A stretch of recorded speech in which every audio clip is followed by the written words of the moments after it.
Muy buenas noches, mis queridos hermanos, queridos amigos, aquí estamos. Un día más, estamos ya en el domingo 7 de enero, año 2024, y vamos a tener nuestro tiempo de estudio bíblico. Dejamos atrás las fiestas, Navidad, fin de año, Reyes. No sé si los Reyes os han traído regalitos, algunos igual le trajeron carbón. ¿Existe eso a costumbre en otros países? Aquí en España la tradición, así en el mundo, pues dice que si te portas mal, en vez de regalos te van a traer carbón los reyes. Bueno, no sé si, si a alguien le trajeron carbón o no. Espero que no, que os hayáis portado bien. Eso es lo que se suele decir. Pero aquí estamos nosotros ya mirando hacia adelante. Olvídate de las fiestas, ya eso es historia. Ya no vamos a volver atrás. Pero tenemos un reto por delante. Estamos iniciando el año. Solo es día 7 de enero. Y no sé qué previsión tienes, qué expectativas tienes para este año 2024. Pero tienes muchas oportunidades. Cada día será una nueva oportunidad de poder hacer algo especial y sobre todo dejar que el Señor haga algo especial en tu vida. Tenemos que mirar hacia adelante con propósito, con la intención de saber que nuestras vidas le pertenecen al Señor y, y tenemos que estar allí donde el Señor quiere, sirviéndole, obedeciéndole, haciendo aquellas cosas que Dios quiere que hagamos, porque ahí es donde hay vida eterna. Muy bien, se ve un poco borroso esto. No sé, espérate a ver si conseguimos que enfoque. Ahora enfoca mejor. Bueno, vamos a orar, le vamos a pedir al Señor que Él nos guíe en este tiempo de estudio bíblico y nos confiamos en sus manos a ver qué es lo que el Señor nos quiere decir. Oramos. Señor, gracias por esta oportunidad. Cada día es una oportunidad que tú nos das en tu misericordia de poder acercarnos a ti, poder vivir para ti. Dejamos atrás las fiestas, ya eso es historia, miramos hacia adelante, Señor, a todo lo que vendrá. No tenemos ni idea. Estamos estudiando Apocalipsis porque tú nos has mostrado con la mayor intensidad posible sabiendo que tú estás con nosotros. Gracias, papá, por el amor que has derramado en nuestros corazones. Gracias por poder estar rodeados de hermanos que nos aman, de familia. Gracias, Señor, porque podemos tener más o menos, pero gracias por la provisión diaria que nos das. Gracias porque tenemos un techo sobre nuestras cabezas. Y quizás no siempre la salud acompaña, pero si estamos aquí, gracias, Señor, porque nos has dado las fuerzas. A pesar de las gripes y las dolencias y todos los males que nos rodean en este mundo, tú eres nuestra fuerza y tú, Señor, nos vas guiando siempre, paso a paso, nos llevas de la mano. Por eso ponemos este tiempo delante de ti, Señor. Háblanos, estamos preparados para escuchar lo que tú tengas que decirnos en tu palabra. Yo solo quiero ser un instrumento en tus manos para que me uses y pueda compartir con mis hermanos la palabra que necesitan oír. Y te pido, Señor, que toques corazones, que cada día haya más y más hermanos que estén dispuestos a escuchar tu palabra. Yo te agradezco porque en este último año nos hemos podido conocer hermanos que antes no nos conocíamos a través de aquí, de este medio de internet. Y gracias porque hay hermanos que se han sumado a este esfuerzo de estar cada día escuchando lo que tú tienes que decirnos en tu palabra.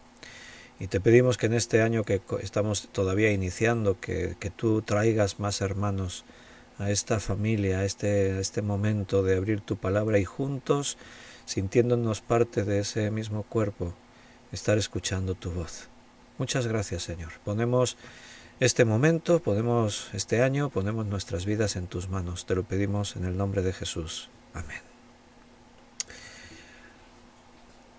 Muy bien, hermanos, pues vamos a tener el estudio de Apocalipsis. Voy a mirar por aquí en el chat en directo a ver qué habéis dicho por aquí. A ver. Dolores dice: buenas noches, Dios derrame lluvias de bendiciones sobre su iglesia en el nombre de Jesucristo. Amén. Juan Bermudo dice: buenas noches, mis amados hermanitos, Víctor y todos, que la gracia y la paz de nuestro Señor Jesús y de nuestro Papá estén en vuestros corazones. Y Juan dice: a mí ni carbón, Víctor, pero tengo el Rey de Reyes y con él lo tengo todo. A Juan no le han traído ni regalos ni carbón. No hace falta, ahí lo dice él. Tenemos todo lo que podemos querer y necesitar, ¿verdad? Isabel Silvas: buenas noches, bendiciones, hermanos, dice Isabel. Y Ana Rita dice: que Dios os bendiga siempre a todos. Ana Karina: buenas tardes con todos, bendiciones, un fuerte abrazo. Y Juan dice: anda, nada más empezar se corta. No me di cuenta porque tenía los ojos cerrados orando, pero ya está de nuevo. A veces ocurren esos pequeños cortes, pero bueno, se restablece automático, yo no toco nada. Cuando me doy cuenta que se cortó, me callo, me quedo aquí así mirando la cámara, y cuando veo que se restableció la comunicación, pues ya continúo hablando. Muy bien, también Yalicatu ha dicho: buenas noches, Pastor Víctor, bendiciones a todos. Yalicatu y Rafa. Benito dice: buenas noches a todos mis hermanos. Y Miguel Torres dice: buenas noches, amado Pastor Víctor y amados hermanos en Cristo. Es un privilegio escuchar nuevamente la enseñanza de la palabra de Dios. Oramos que nuestro buen Dios continúe usando la vida de su hijo Víctor, nuestro maestro en la enseñanza bíblica. Y Alina dice: buenas noches, bendiciones, hermanos. También Alina, Freddy, Vilte, no sé si están todos por ahí escuchando. Bueno, pues bienvenidos a todos. Qué placer para mí poderos ver. Yo no sé si sois conscientes de que me bendecís mucho. El hecho de veros ahí cada día, de leer vuestros mensajes y otros hermanos que no escriben, pero yo veo ahí ahora mismo todos los que veo el número de las conexiones que hay y todo, y me bendice ver que hay, en medio de este tiempo de frialdad, donde cada vez hay menos tiempo para las cosas de Dios, me bendice ver, hermanos, que con vuestro ejemplo transmitís ese hambre por la palabra y vuestro esfuerzo de estar ahí cada día en vuestro momento, decir: bueno, ahora vamos a escuchar la palabra, lo que el estudio, lo que el Señor nos quiere decir. Así que ya os lo he dicho estos días. Si alguno no ha escuchado la serie que hemos estado viendo, lo que el futuro nos traerá, lo que el futuro nos espera, pues te la recomiendo, porque a mí me ha hablado el Señor a través de esa serie. El hecho de mirar el momento en el que estamos y mirar hacia el futuro, de alguna forma esta mañana en la predicación era parte como un complemento de esa serie, ¿no? Era una oración la que estábamos haciendo: Señor, enséñanos a contar nuestros días de manera que traigamos sabiduría, a ellos sabiduría. O sea, mirar la vida y ser sabios para administrarla. Tenemos un reto, un desafío por delante. Y como estaba hablando esta tarde con una persona, creo que Dios tiene muchas cosas este año. Así me decía alguien esta tarde, grandes expectativas. Yo siento igual que el Señor nos está llevando a algo. Todo esto no es casualidad. El que Él provocara que nos conociésemos, que estemos ahí cada día estudiando la Biblia, que en nuestras iglesias estamos haciendo actividades, que podemos estar conectados a través de estos medios. En Dios no ocurre nada por casualidad, te lo aseguro. Él tiene sus propósitos, nuestras vidas son suyas, más allá de lo que yo quiero, el Señor hace su voluntad, y siempre lo que el Señor hace es lo mejor. A veces tenemos que pagar precios, tenemos que sacrificar cosas. No es fácil. Esta mañana decíamos cómo nos desconectamos del mundo que nos distrae, del mundo digital. Y recuerda algo que el Señor nos dijo: no se trata, el problema no es el mundo digital, el problema es que necesitamos más sabiduría. Y hermano, si estás ahí ahora escuchando la palabra de Dios, al escuchar la palabra de Dios, cada vez nos volvemos más sabios, porque son las ideas de Dios que entran aquí en nuestra cabeza, en nuestra mente, porque es la palabra de Dios la que entra en nosotros y la que nos va transformando. Así que ánimo, hermanos, estamos unidos en un mismo cuerpo, aún en la distancia, estamos juntos en esto, y estamos aquí porque el Señor nos ha puesto. vamos hacia adelante con emoción. Yo estoy emocionado porque sé que en Dios todo lo que viene va a ser especial, va a ser emocionante, y este año tiene grandes desafíos. Estamos en Apocalipsis capítulo 1, versículo 11. Voy a refrescaros la memoria, porque hemos estado un par de domingos y lunes que no hemos visto Apocalipsis por las dos miniseries que nos ocuparon, una de Navidad y la otra acerca del futuro. Ahí estuvimos esos dos fines de semana pasados que no hemos visto Apocalipsis, así que os refresco un poquito. Estuvimos hablando en el versículo 9 y 10. Yo, Juan, vuestro hermano y copartícipe vuestro en la tribulación, en el reino y en la paciencia de Jesucristo, estaba en la isla llamada Patmos por causa de la palabra de Dios y del testimonio de Jesucristo. Yo estaba en el Espíritu en el día del Señor y oí detrás de mí una gran voz como de trompeta, y ahí es donde vamos a continuar. Lo último que estuvimos hablando fue acerca de el día del Señor. Eso es lo que estuvimos meditando. Hablamos de a qué se refiere la Biblia con el día del Señor. Algunos maestros dicen era un domingo, el día del Señor. No, pero yo creo que no es tan simple, o sea, no es un formato bíblico decir yo estaba en el domingo, en el día del Señor. Tiene que ver con la visión que Él va a recibir. Y entonces estuvimos detenidos parándonos a ver si esa idea tiene un argumento bíblico o simplemente es nuestra deducción, porque no queremos estar ahí dejándonos llevar por nuestras propias convicciones personales, sino tratar de ver la verdad de la Escritura y confiar que el Espíritu Santo nos guíe a eso. Entonces estuvimos viendo cómo en la Biblia se habla ampliamente, en los profetas, Antiguo Testamento, en el Nuevo Testamento, Cristo mismo habló de su día. Y el día del Señor, la Biblia habla en algunos términos como el día grande y terrible del Señor, el día grande y terrible de Jehová.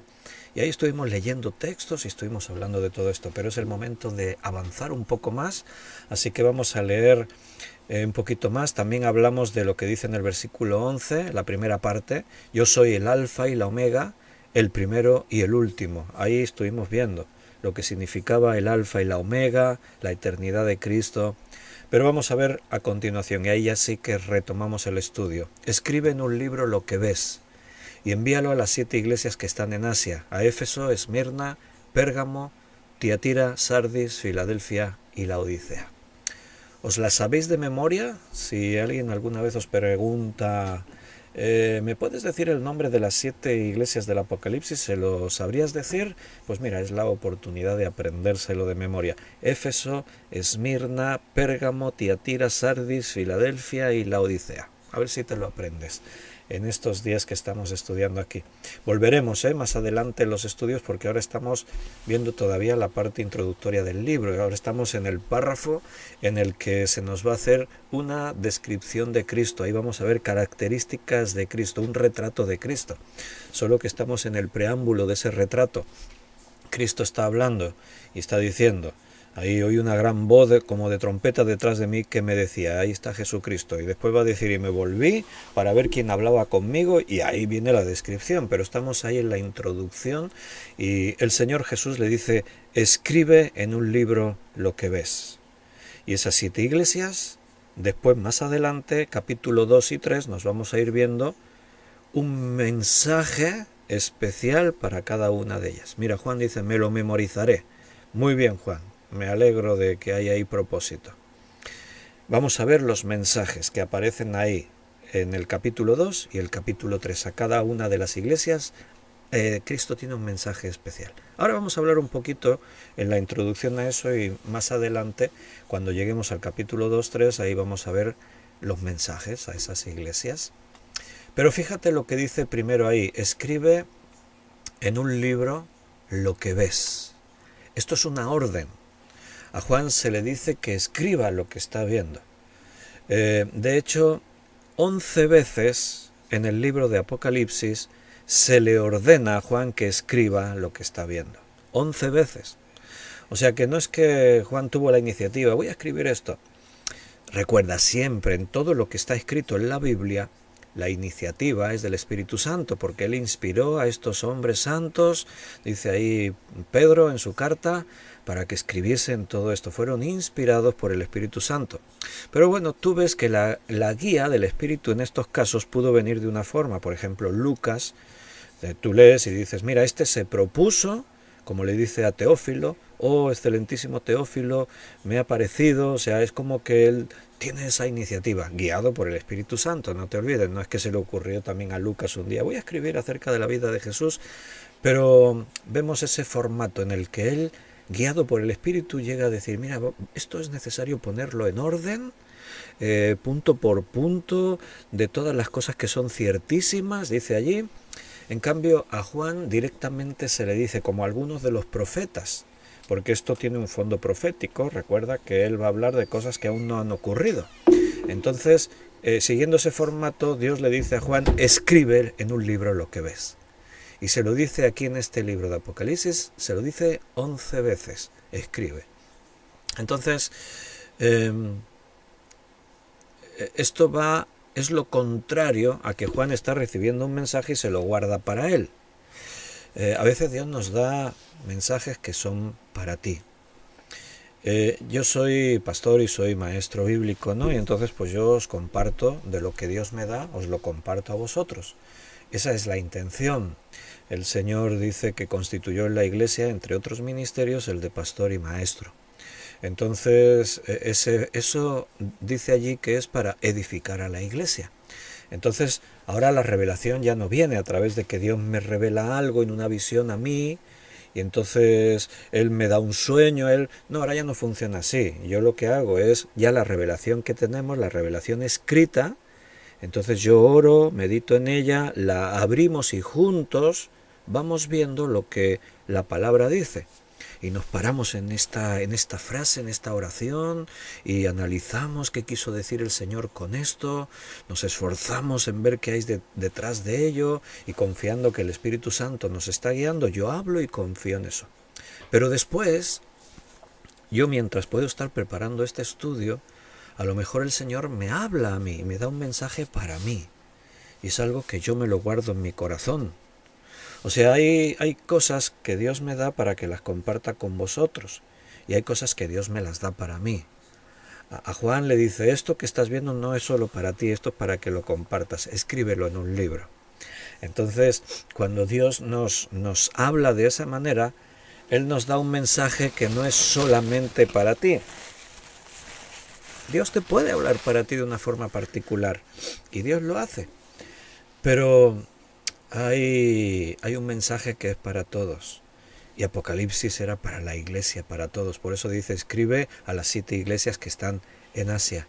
Es un mensaje que debía quedar escrito, y dice escribe. Tampoco era transmítelo oralmente, explícaselo a otros y que esto se lo expliquen a otros. No, porque por el camino se va a perder la información y se van a añadir cosas que no tienen que estar ahí. Por eso es importante que se escriba. ¿Recuerdas que hace poco estábamos estudiando en Éxodo y allí Moisés en el monte que le dijo Dios? Escribe todo esto que yo te diré. Y Moisés tuvo que escribir el libro de la ley. 5 libros, Génesis, Éxodo, Levítico, Números y Deuteronomio. Ahí quedó escrito, escrito. ¿Por qué? Porque es más fácil que Dios preserve algo escrito que algo que va de una forma oral. Algo que está escrito, Dios lo va a cuidar, lo va a preservar. Y está escrito, Jesús decía, escrito está escrito. Así que no puedes cambiar el contenido. Si tú quieres malinterpretarlo, ese es tu problema. Pero al estar escrito, tú puedes venir y encontrar y descubrir la verdad tal como está, tal como el Señor nos la dijo. Escribe en un libro lo que vas a ver. Él va a ver la visión. Él va a estar entendiendo todo lo que el Señor le está mostrando. No va a ser fácil porque el mensaje que él está recibiendo viene por esas visiones de cosas futuras que nadie ha visto jamás, cosas que están en los cielos. Juan está viendo cosas que a lo mejor nosotros entenderíamos. Imagínate que él ve en su visión un satélite que está en el espacio. Juan no tiene ni idea de lo que está viendo. Entonces él tiene que describirlo como pueda con sus palabras. Hay muchos símiles en Apocalipsis. Y era semejante a, y parecía, y era como, siempre utilizando símiles para tratar de transmitirnos una idea para que nos podamos imaginar lo que él estaba viendo. Cualquiera que leyese Apocalipsis que pudiera tener una idea, ¿no? Entonces todo tenía que quedar escrito y gracias a eso ha llegado hasta nuestros días. Como dijimos, Apocalipsis es un mensaje para cualquier época, pero cuanto más avanzamos, eh, el mensaje de Apocalipsis es más para nosotros. Y dice, envíalo a las 7 iglesias que están en Asia. Bien, ahí Mijay le ha dicho a Juan, el domingo habrá examen sobre las iglesias. Bueno, ya está Mijay, ya está viendo que el domingo a lo mejor pregunto los nombres. Pues mira, no lo había pensado, pero sí, podemos preguntarlo. Así que Juan dice, tenemos que ser bien aplicados y estudiar, porque luego el profe nos examinará. Mijaita le llama. Muy bien, envíalo a las 7 iglesias que están en Asia, eso es otra orden. Escribe en un libro, envíalo a las iglesias, son órdenes, no son sugerimientos. Tiene que enviarlo a 7 iglesias que estaban en 7 ciudades. Cada una de estas iglesias estaba en una región de la provincia romana llamada Asia. Nosotros hablamos hoy en día de Asia y es el continente asiático. Lo explico así, yo creo que todos ya saben, pero ante la duda, ¿no?, de que alguien se confunda, iglesias que estaban en Asia, allí por Indonesia o Tailandia o Japón, y no, era Asia, se llamaba así a una región romana de esa época, por la zona más o menos de lo que hoy sería la parte de Turquía, por esa parte, por esa zona de por ahí, ¿no? Entonces podemos pensar que estas no solamente eran ciudades con iglesias en esa región, había más iglesias. Por ejemplo, en esa misma región había otras iglesias como por ejemplo Colosas, pero aquí no aparece el nombre de Colosas. Escribe a las 7 iglesias que están en Asia. Había más iglesias en Asia. Los colosenses, aquí no hay un mensaje para ellas, pese a que esa iglesia también estaba en esa zona. Entonces, ¿por qué fueron elegidas estas 7 iglesias de esta forma específica? Esa decisión le pertenece al Señor.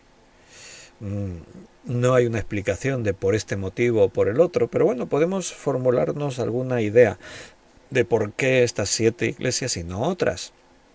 Algunos maestros sugieren que es porque estaban acomodadas precisamente en una forma geográfica específica. O sea, si tú miras en el mapa cómo están ubicadas esas 7 iglesias, pues forman como una especie de círculo, es como un patrón circular. Otros maestros han pensado que es porque eran distritos postales de la provincia romana de Asia. Entonces eran como ciudades representativas en toda esa ciudad. Así que si no se mencionan otras iglesias en otras ciudades, porque estas ya las representaban. Algunas piensan eso, ¿no? También. Pero no olvidemos un detalle que ya hemos estudiado, el significado de los números en la Biblia y especialmente en Apocalipsis. Siempre hay una intención detrás de todo lo que en la Biblia aparece. Y tú sabes que 7 representa algo total, la plenitud de algo. Entonces hablar de 7 iglesias estarían representando la plenitud de la iglesia, la totalidad de la iglesia. Así que estas cartas y todo el libro de Apocalipsis estarían escritas ¿para quién? Para toda la iglesia. Es decir, escribe a las 7 iglesias en ese lenguaje con el significado de los números en la Biblia. Podríamos estar interpretando perfectamente con una base bíblica que decir escribe a las 7 iglesias sería como decir escríbele a la iglesia en su totalidad en cualquier tiempo que exista. No te voy a hablar otra vez extensamente del 7 porque ya lo habíamos estudiado, pero recuerda, por ejemplo, una de las ilustraciones que vimos, cuando allí viene el apóstol y le dice a Jesús, ¿y cuántas veces perdonaré a mi hermano? ¿Hasta 7? La costumbre judía decía que al hermano perdónale hasta 3 veces. Entonces lo que hace es doblarlo y añadirle todavía uno más, 7. ¿Pero por qué? Porque el 7 es la totalidad de algo, es la plenitud. O sea, decir 7 veces es como decir todo lo máximo, ¿no? Pero Jesús elevó ya la plenitud, que era decir 7, la elevó porque dijo, mira, no te digo 7 veces, sino 70 veces 7. O sea, ya eso era una hipérbole como una casa. O sea, era decir, perdona todas las veces que te ofendan, todas. Es que me ha ofendido 1.000.000 de veces. Bueno, ¿y qué? Ya te dije, no 7, no 70 veces 7, el colmo de la perfección, lo absoluto.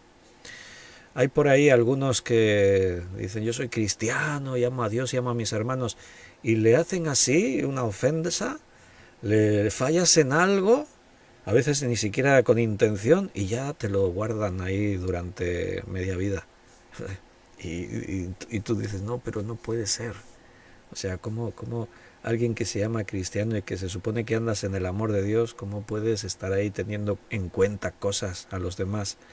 Si Dios nos tuviese que tener en cuenta nuestros fallos, nuestros errores intencionados, muchos de ellos, nuestras traiciones, nuestros desprecios, pero Él nos ha perdonado todo.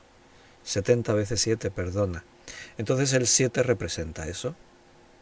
Escribe a las 7 iglesias que están en Asia. El significado a veces viene ahí algo en el momento, pero por extensión con un significado más amplio. Cuando Jesús oraba al Padre, y no te ruego solo por esto, sino por los que han de creer por el testimonio de ellos, estaba hablando de todos los creyentes en toda la época, pero en ese momento el que escuchó las palabras de Jesús pues veía a los creyentes que había en ese momento y se imaginaba pues a los que van a creer ahora. Pero nosotros que ya estamos casi 2000 años después de las palabras de Jesús, miramos para atrás y pensamos, bueno, mira, hasta por nosotros estaba orando Jesús, ¿verdad? Entonces el 7 representa la plenitud de algo, y si este mensaje va dirigido a las 7 iglesias, entendemos que eso es para la iglesia en su totalidad. Cuando vayamos al mensaje de cada una de las iglesias, veremos que cada una de esas iglesias, ahora después os voy a hacer un pequeño resumen, así ya para ir haciendo boca, ¿no? Algunos que os conozco después me decís, mira, está haciéndonos spoiler ya de lo que hablará más adelante. No, no es spoiler, es introducción para después tener ya una base, y ya lo veremos más adelante. Entonces, vamos a ver que ese mensaje no es para los de Éfeso. No, esto se lo dijo a los de Esmirna. Esto no tiene que ver conmigo. No, es para nosotros. Es un mensaje para la iglesia. Recuerda que esta epístola comenzaba diciendo ahí la revelación de Jesucristo que Dios le dio para manifestar a sus siervos las cosas que han de suceder pronto. O sea, el Señor ya le dijo a Juan, esto es para mis siervos, o sea, para los creyentes. En el versículo 4 ya dijo a las 7 iglesias que están en Asia. O sea, ahora es la segunda vez que menciona este detalle. El 7, las iglesias, ahí aparecen una y otra vez, porque está hablando de la iglesia en su totalidad. Toda la escritura es para nosotros, para la iglesia de cualquier momento, en cualquier época, pero Apocalipsis tiene un significado muy especial para la iglesia. Acuérdate de que dijimos que es un libro especialmente para los creyentes. Se las ha manifestado a sus siervos. Así como el Evangelio, podríamos decir, esto es más para los inconversos, Apocalipsis es más para los creyentes. Entonces, creemos esta opinión, porque tiene un muy buen fondo bíblico, de que el Señor manda escribir a las 7 iglesias representando a todas las iglesias de Cristo que haya desde el comienzo de la iglesia hasta el fin del mundo. Y vamos a ver, os estaba diciendo antes, que cuando estudiemos cada uno de estos mensajes veremos que esas 7 iglesias podrían encajar perfectamente con una descripción de lo que ha sido la iglesia a través de los tiempos, y podríamos dividir la historia de la iglesia hasta este momento del fin por 7 momentos históricos precisos o determinados. Entonces, cada uno de nosotros tenemos la responsabilidad de atender bien a este mensaje, porque es un mensaje que el Señor nos dio de una forma especial pensando en nosotros, en la iglesia de cualquier época. Solo a modo de curiosidad, si yo te pregunto, tú sabes que Pablo es el principal escritor del Nuevo Testamento. ¿A cuántas iglesias escribió Pablo?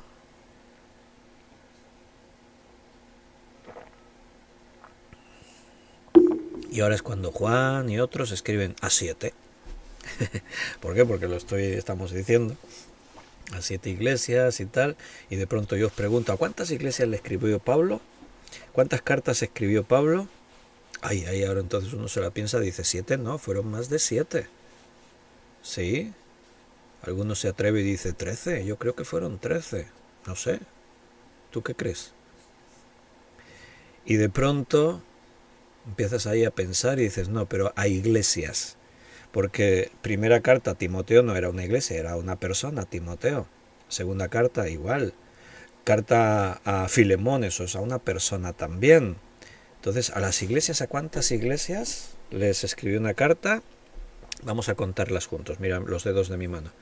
Roma, Corinto, Gálatas, Éfeso, Colosas, Tesalónica y me he dejado Filipos.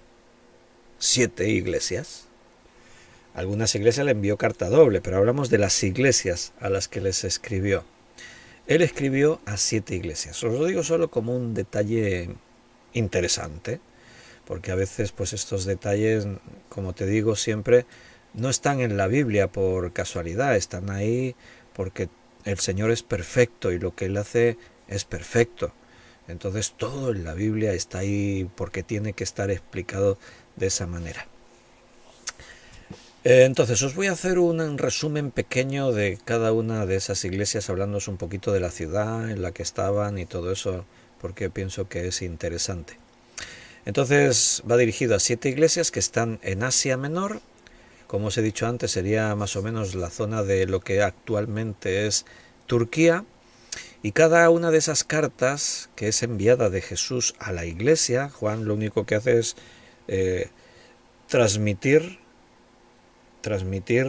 ese mensaje. Mira Juan que ha aplicado, dice, también me las memorizaré, Víctor. El domingo se lo pregunto a Juan, las de las 7 iglesias y las que escribió Pablo a las 7 iglesias también. Ya te has comprometido. Bien, cada uno de esos mensajes, Juan lo único que hace es escribir a dictado. El Señor le dice, escribe a la iglesia de Éfeso, al ángel de la iglesia de Éfeso, o sea, al pastor, escríbele. Ahí Juan dice lo que el Señor quiere que Juan le diga a la iglesia. Entonces, cada mensaje está lleno de, como lo digo, de reconocimientos. Se le dice lo bueno que tiene esa iglesia y a continuación se le dice si hay algo malo o algo que tiene que ser corregido. A alguna iglesia por ahí no se le dijo nada bueno. Qué triste, no se le pudo decir nada bueno. Y se llama iglesia. Esos 7 mensajes, cuando lleguemos, hermano, ya verás cómo Dios nos va a hablar. Siempre nos habla, pero ahí hay mucho que escuchar y reflexionar. Porque si nos llamamos iglesia, tenemos que ser la verdadera iglesia, no la que tiene nombre, sino la que realmente vive como iglesia. ¿Dónde estaban esas 7 iglesias que simbolizaban? Bueno, iglesia de Éfeso. La iglesia es la iglesia que ha abandonado su primer amor por Cristo y por lo tanto está descuidándose de sus enseñanzas. Eso es lo que resaltará el día que estudiemos ahí la iglesia de Éfeso, el mensaje a la iglesia de Éfeso. Éfeso era el principal centro comercial y cultural de Asia Menor. La carta de Cristo a la iglesia de Éfeso elogia a esta congregación por sus obras, su duro trabajo, su perseverancia, por rechazar a los falsos apóstoles. O sea, tenía cosas muy buenas esa iglesia. Pero a pesar de esto, de ser una iglesia que trabaja mucho, y eso nos servirá para tener una actitud de estar alerta, de estar vigilando, a pesar de ese trabajo, de esa integridad, Cristo les reprocha que han abandonado su primer amor, ese amor que tuvieron al principio. Ese amor abandonado puede significar que los creyentes de Éfeso, o lo que representa esa iglesia, se habían vuelto menos apasionados por Cristo, se habían descuidado en lo más importante, porque todo lo que hagamos lo tenemos que hacer por amor. Este 2023 que dejamos atrás, creo que algo que marcó un antes y un después fue esa serie de estudio al que el Señor nos llevó acerca del amor, porque es fundamental. Si perdemos de vista el amor, estaremos viviendo una simple religión, lo habremos perdido de vista todo.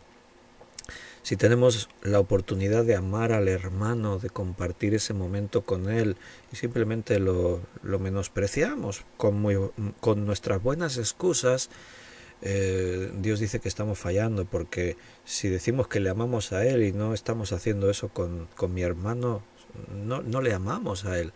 ¿Cómo puedo amar a Dios que no he visto y a mi hermano a quien le veo no le amo? Entonces es una paradoja que no tiene sentido. Y una iglesia de Éfeso, que se le reconocen esas buenas cosas, sus obras, su duro trabajo, su perseverancia, el rechazar a los falsos, pero resulta que está fallando. Bien, ha habido un pequeño corte y me he callado. Cuando he visto que se cortó, me callé y ya se ha reanudado la conexión. Os estaba diciendo que para nosotros hoy en día tiene mucha importancia que lo que enseña el mensaje a Éfeso era una gran lección para nosotros. La verdad y el amor deben ir de la mano. Una iglesia que defiende la pureza doctrinal, pero a expensas de olvidarse del amor, se puede convertir simplemente en puro legalismo. O sea, la doctrina sin amor puede ser religión y legalismo. Y ahí, hermanos, tenemos que ser muy cuidadosos. El amor tiene que estar por encima de todo. La segunda iglesia que hemos leído ahí, ¿cuál es? Esmirna. Y la iglesia de Esmirna es la que permanece fiel en medio de la dificultad, en medio de la persecución. En Esmirna vivía una comunidad judía muy hostil. Tú sabes que al principio de la iglesia en algunos lugares recibieron una gran oposición por parte de algunos judíos que no aceptaban que el cristianismo pretendiese ser una extensión del judaísmo y entendían que era una ofensa. A Jesús, ya sabes, lo trataron de hereje, de blasfemo, y esa fue la motivación de crucificarlo. Pensaron que blasfemaba contra Dios, pero era un problema de que ellos estaban en las tinieblas, claro. Entonces, parece que en esta ciudad de Esmirna, esa gran oposición de los judíos se mostraba muy violenta y muy dura contra los cristianos que había allí. Así que esta iglesia de Esmirna estaba sufriendo a diario en sus propias carnes propiamente lo que es una persecución contra los cristianos. La Biblia enseña que las acusaciones, que eran calumnias, puras calumnias porque no eran ciertas, contra los cristianos, habían provocado incluso que Roma se involucrase en estas persecuciones. Roma ya también persigue a los cristianos. Y aquí el Apocalipsis nos muestra que la iglesia de Esmirna precisamente se le reconoce esa fidelidad en medio de la persecución.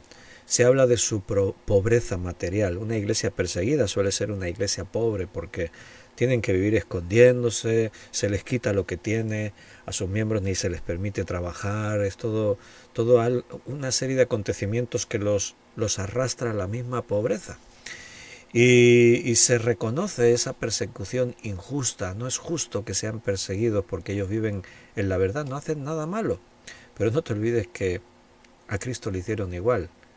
Entonces ahí se menciona que algunos de los miembros de esa iglesia van a ser encarcelados, incluso se les llama a permanecer fieles hasta la muerte, así se les dice. Y ese mensaje para nosotros sigue siendo totalmente viable, es actual 100%. Hay lugares en el mundo donde sufren persecución, pero en los países que parece que disponemos de libertad, esa libertad es relativa y cada vez se va a hacer peor. No se va a aceptar la verdad y la predicación de la Biblia. Ya hay pastores que por enseñar verdades de la Biblia se les trata de homófobos, de racistas, de intolerantes y de otras muchas cosas, y algunos de ellos hasta terminan procesados y en la cárcel. La tercera iglesia es la de Pérgamo. Recuerda, estamos haciendo simplemente un resumen, esto es para ir abriendo boca, pero ya el Señor nos está hablando, ¿eh? No te olvides que esto no es para rellenar aquí hueco, sino que hemos confiado que el Espíritu Santo nos guíe y estamos escuchando su voz. Pero así ya te va a ir quedando la idea de estas iglesias y de las características principales, ¿vale? La iglesia de Pérgamo es la iglesia que compromete sus creencias. La ciudad de Pérgamo era conocida por ser una ciudad con prácticas paganas muy particulares, muy abundantes. Y la carta a la iglesia de Pérgamo, por un lado, elogia a esta congregación por mantener su fe a pesar de esas influencias paganas que hay en la ciudad.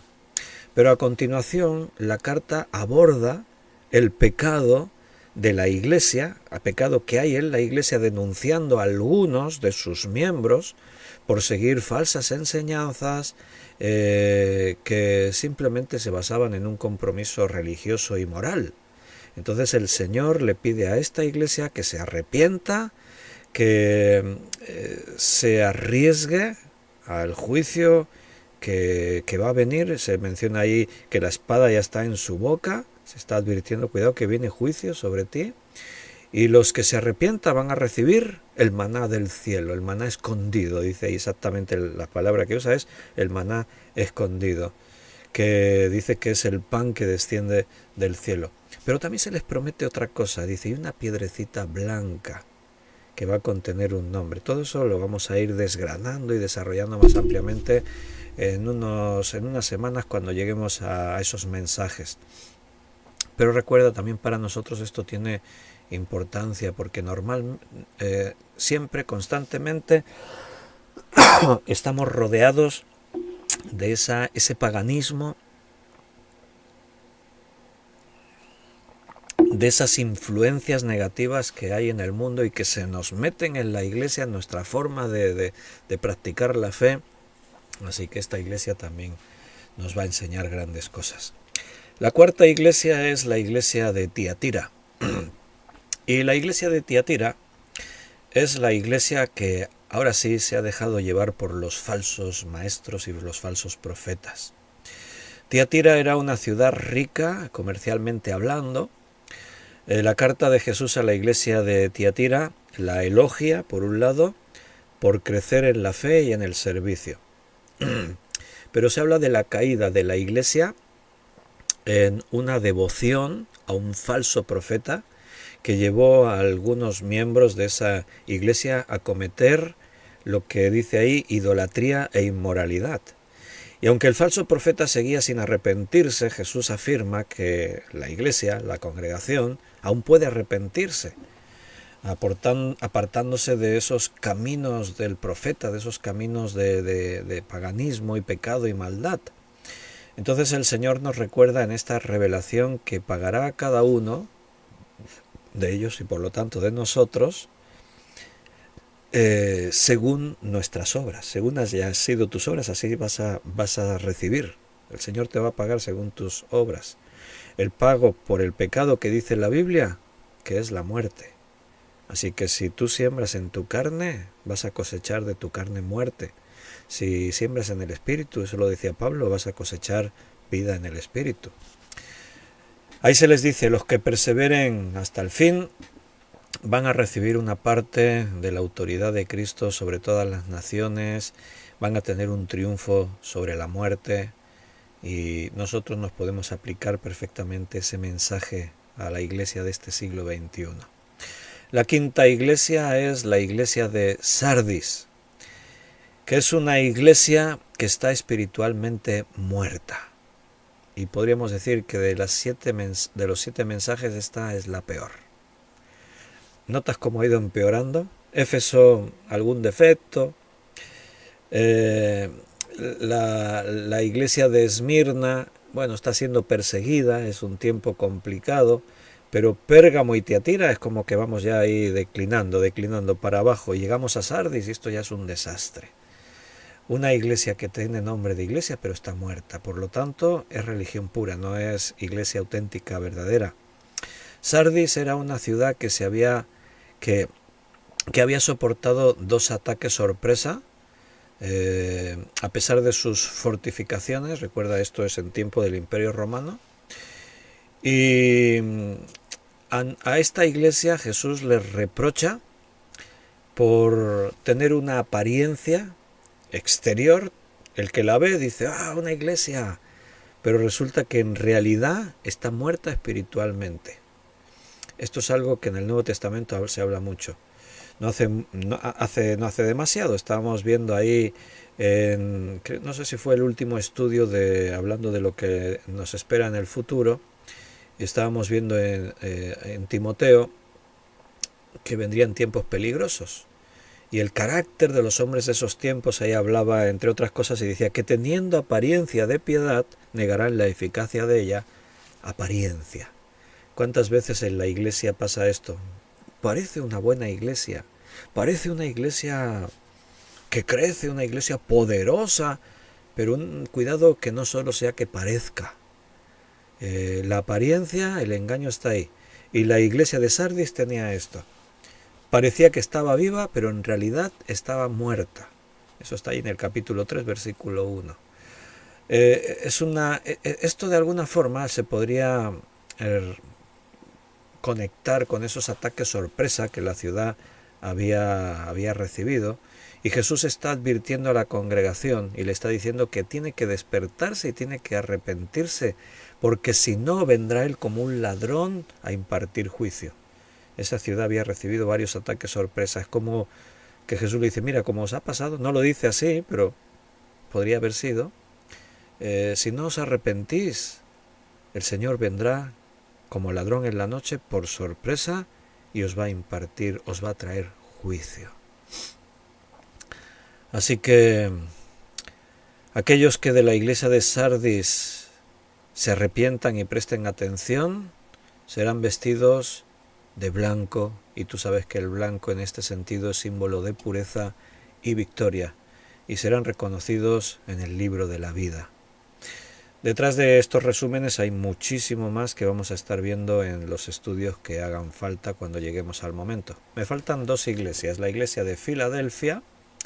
La iglesia de Filadelfia es la iglesia que resiste y persevera pacientemente a pesar de las debilidades. La iglesia de Filadelfia, en esta iglesia había una sinagoga hostil hacia los cristianos. En esta ciudad, los judíos que había en esta sinagoga atacaban a los cristianos de una forma pues muy violenta. Entonces Cristo alaba a la iglesia de Filadelfia por permanecer fiel aún ante las pruebas y a pesar de sus escasas fuerzas. Le llega a decir, y aunque tienes poca fuerza, has guardado mi palabra y no has negado mi nombre. O sea, no necesitamos tener mucha fuerza para que el Señor nos mire y se agrade de nosotros. Lo que necesitamos es ser fieles a Él y estar dispuestos a estar en su voluntad, a hacer lo que Él nos pida. Como decíamos esta mañana, que no andemos poniéndole excusas al Señor no le engañamos, al Señor no le conformamos diciendo, el Señor, es que no tengo tiempo, al Señor dale el número 1, el primer puesto, sacrifica cosas personales, a veces cuesta, pero pon las cosas de Dios en primer lugar, no le recortes al Señor tiempo. Estamos empezando este nuevo año y vamos a tener actividades, vamos a hacer muchas cosas a las que el Señor nos lleve. No le recortes las oportunidades que Dios te da de estar ocupándote en sus cosas. Jesús no reprocha a la iglesia de Filadelfia, sino que el reproche que aparece ahí va contra sus perseguidores. Él condena a sus perseguidores. O sea, Cristo promete que si los que se reúnen en Filadelfia permanecen fieles, Él los va a proteger de la hora de la prueba. y los va a hacer pilares en el templo de Dios. Y en cambio a sus perseguidores dice, yo entrego a la sinagoga de Satanás los que se dicen ser salvos y no lo son. Esa es esa alusión directamente a los falsos religiosos, en ese caso los judíos que pretendían tener la verdad, decían, nosotros somos sinagoga de Dios, y resulta que eran sinagoga de Satanás. En la iglesia pasa mucho, hay iglesias, hay hombres, lugares que dicen, somos de Cristo, y después resulta que no. Todo es apariencia, todo es falsedad, todo es hipocresía. Cuidados, hermanos, cuidado que el Señor ve nuestros corazones y Él tiene que ver sinceridad, pureza, fidelidad. No verá perfección. Por eso le dice, aunque tienes pocas fuerzas, no has negado mi nombre y has guardado mi palabra. Ahí tenemos que seguir. A pesar de las escasas fuerzas hay que seguir fieles adelante. El mensaje a la iglesia de Filadelfia nos muestra que las bendiciones vienen cuando mantenemos nuestra fe a pesar de las tribulaciones de la vida.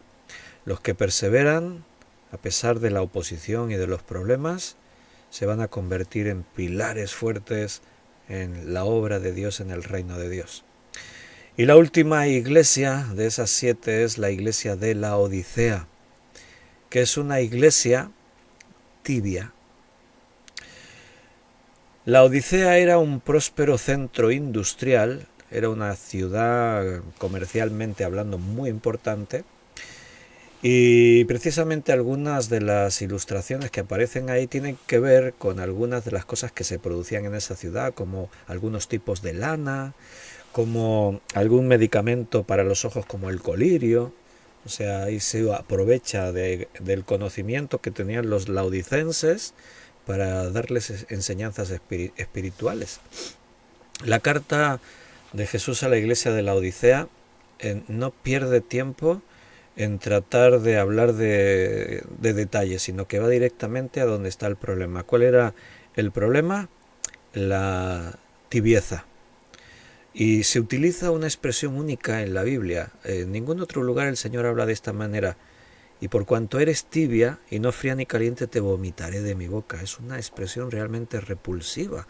O sea, Jesús trató de dejar aquí muy claro que algo que el Señor no tolera, algo que es abominación para Él, es la tibieza.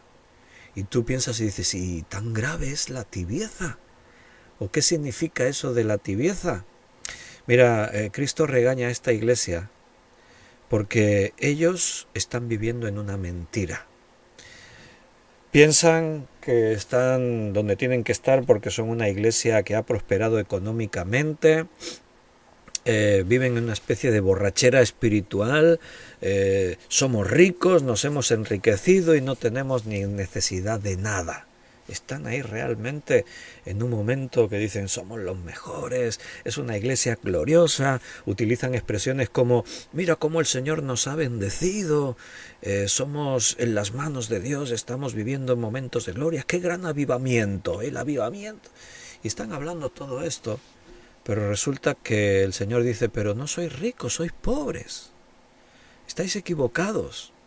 La riqueza de la que habláis es material, pero la riqueza que importa es la espiritual y ahí estáis pobres totalmente, hasta tal punto que resulta que pretenden ser los mejores cristianos y resulta que han dejado a Cristo fuera de sus vidas y de la iglesia. Y por eso Jesús tiene que decir, he aquí yo estoy a la puerta y llamo, si alguno oye mi voz y abre la puerta, entraré a él, cenaré con él y él conmigo. En su momento, cuando lleguemos a este mensaje, explicaremos más ampliamente qué significa eso de ser tibios. Solamente decirte que tibieza es falsa religión, es vivir engañándose a sí mismo. No son salvos, pero cree que son salvos. Aquí, caliente, tibio o frío, no habla del nivel espiritual, sino de clases de personas. Esa es la clave para entender esto, porque si fuera de un nivel espiritual, mejor que frío sería tibio. Mejor, porque frío, no, está hablando de clases de personas. Aquí calientes serían los creyentes, más perfectos o menos perfectos, pero son creyentes, esos son calientes. Frío, los que no creen. Aquellos que hayan escuchado o no hayan escuchado nunca se decidieron por Cristo, así que no son creyentes. Y los tibios representan la descripción que hace el mensaje. Son estos que están diciendo, sí, somos creyentes, pero es mentira. Viven una religión falsa, eso es la tibieza que aquí se está hablando. Entonces, esto sin duda, seguramente de las 7 iglesias es la que más nos va a tocar y más la que nos tiene que llamar la atención, porque si las 7 iglesias representan a la iglesia en su totalidad de todos los tiempos, en las diferentes características de esta historia, la Odisea es la iglesia del tiempo del fin, y ahí estamos viviendo nosotros. Posiblemente en el tiempo de esta iglesia tendremos que abrir bien nuestros ojos para entender el mensaje que se está dando a esta iglesia, analizarnos y ver que no sea que nosotros estemos fallando en esto. Esa voz que decía yo soy el alfa y la omega, Apocalipsis 1:11, el primero y el último, escribe en un libro lo que ves y envíalo a las 7 iglesias que están en Asia, a Éfeso, Esmirna, Pérgamo, Tiatira, Sardis, Filadelfia y Laodicea. Y Juan dice, y me volví para ver la voz del que hablaba conmigo, y vuelto vi 7 candeleros de oro, y en medio de los 7 candeleros a uno semejante al Hijo del Hombre, vestido de una ropa que llegaba hasta los pies y ceñido por el pecho de un cinto de oro, y continúa su cabeza y sus cabellos y sigue describiendo. Ahí tenemos el retrato de Cristo, que es lo que vamos a ver mañana. Mañana vamos a comenzar a ver este retrato de Cristo, el Cristo resucitado, glorioso, el Cristo Dios que está ocupando su lugar en el trono, y Juan tiene el momento de contemplar a ese Jesús poderoso, glorificado. Hay detalles ahí tremendos. Dice que sus ojos eran como llama de fuego, sus pies semejantes al bronce bruñido.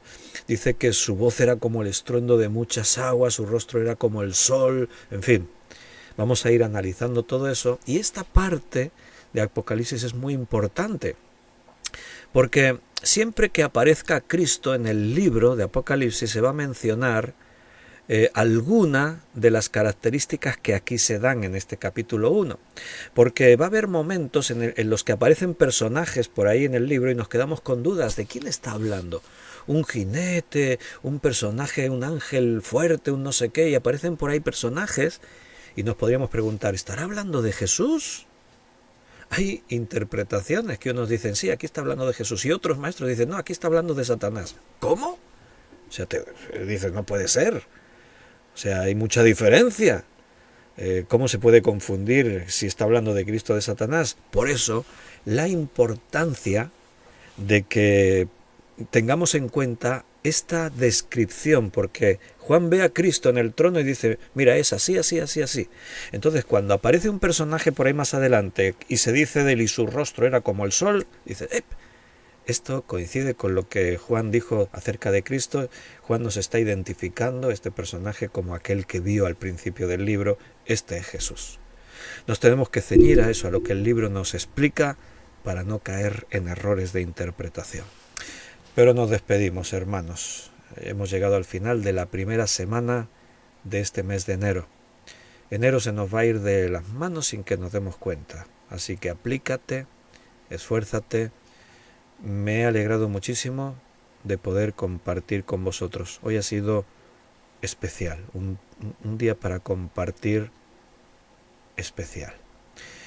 Si Dios quiere, mañana lunes 9 de la noche, seguimos con Apocalipsis. Estamos en sus manos. Un abrazo, eres especial para mí, te amo, y si Dios quiere, te veo mañana. No faltes. Que el Señor te bendiga.